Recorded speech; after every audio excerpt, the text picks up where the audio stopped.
சமூக வலைத்தளங்கள்ல மாதம்பட்டி ரங்கராஜ் பத்தி தான் இப்போ ஃபுல் அண்ட் ஃபுல் செய்திகள் இருக்கு. அதாவது கள்ள தொடர்புல இருந்துட்டு எவ்வளவு வெளிப்படையா அவங்க வந்து போஸ்ட் போடுறாங்க அப்படிங்கிற மாதிரி தான். ஆனா இதற்கு மாதம்பட்டி ரங்கராஜ் எந்த ஒரு பதில் சொல்ற மாதிரியே தெரியல. ஆக்சுவலி இது என்ன நடந்துச்சு, என்ன நடந்துட்டு இருக்கு அப்படி தெரிஞ்சுக்கணும்னா இந்த வீடியோ ஃபுல்லா பார்க்கணும். சோ வாங்க வீடியோக்குள்ள போகலாம். நான் உங்கள் சிவரஞ்சனி சிக்கப்பட்டாடாவில இருந்து. மாதம்பட்டி ரங்கராஜ் பல காதல் படங்கள்ல நடிச்சாரு. அதை பார்க்கும்போது இவர மாதிரி ஒரு காதலன் கிடைக்காதா அப்படின்னு பார்க்கும்போது அவங்க ரியல் லைஃப்ல அப்படி இல்ல அப்படிங்கறதா வந்து உண்மை. குக் வித் கோமாளி அப்படிங்கிற ஒரு ஷோல ஒரு புது செஃபா வந்து பயங்கரமா கலக்குனாரு. இவரை எல்லாருக்குமே பிடிச்சது. 40 வயசுல இவர் ஹேண்ட்ஸமா இருக்காரு அப்படிங்கிற மாதிரி பல பேர் வந்து சொல்லிட்டு இருந்தாங்க. ஆனா இப்ப என்ன ஆச்சு பாத்தீங்கன்னா, அவங்களுக்கு ஒரு மனைவி இருந்தாங்க. அவங்க பேரு ஸ்ருதி. இப்ப அவங்களுக்குள்ள பாத்தீங்கன்னா பல பிரச்சனைகள் நடந்ததாகவும் பிரிஞ்சு போயிட்டதாகவும் வந்து நிறைய பேர் ரூமர்ஸ் கிளப்புனாங்க. அப்பவே ஒரு 4 மாசம் முன்னாடி.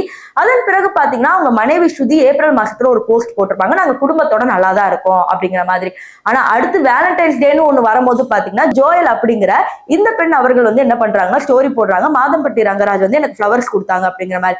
இப்படி மாறி மாறி இந்த 2 பெண்களும் போஸ்ட் போட ஒரு கட்டத்துக்கு மேல என்ன ஆயிடுச்சுன்னு பாத்தீங்கன்னா, நேத்து நீங்க ஒரு போஸ்ட் பார்த்திருப்பீங்க. ஜோயலோட இன்ஸ்டாகிராம் அக்கௌண்ட்ல 2 பேர் கல்யாணம் பண்ணிக்கிட்டதாகவும் 6 மாசம் பிரெக்னெண்டா இருக்கிறதாகவும். ஆக்சுவலா அந்த கல்யாணம் பண்ணிக்கிட்ட போஸ்ட் வந்து இப்பதான் கல்யாணம் பண்ணிருப்பாங்கன்னு நினைப்பீங்க. ஆனா உண்மை என்னன்னா எப்பயோ கல்யாணம் பண்ணியாச்சு. குழந்தை பிறக்கிறதுக்காக இப்படி ஒரு போஸ்ட போட்டிருக்காங்க. ஆனா இந்த பக்கம் ஏப்ரல் மாசமே வைஃப் வந்து நான் குடும்பத்தோட இருக்கோம்னு போஸ்ட் போட்டிருக்காங்க. ஆக்சுவலி 2 பேருக்கு தெரிஞ்சது மாதம்பட்டி ரங்கராஜ் பண்ணாரா இல்ல இவங்களுக்கு அது தெரியாமலே இது நடந்திருக்கா அப்படிங்கிற மாதிரி தெரியல. ஜோயல் அப்படிங்கிறவங்க இவங்க பாத்தீங்கன்னா விஜய் டிவில வந்து டிசைனரா இருக்காங்க. பல சவுத் இந்தியன் செலிபிரிட்டிஸ்க்கு வந்து நிறைய டிசைன் பண்ணி கொடுத்துருக்காங்க.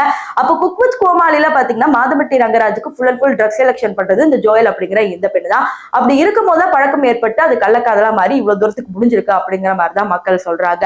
திரையில பாக்குற ஹீரோக்கும் நிஜத்துல பாக்குற இந்த வில்லனுக்கும் எவ்வளவு வித்தியாசம் இருக்கு அப்படிங்கறத மறக்காம கமெண்ட் செக்ஷன்ல சொல்லுங்க.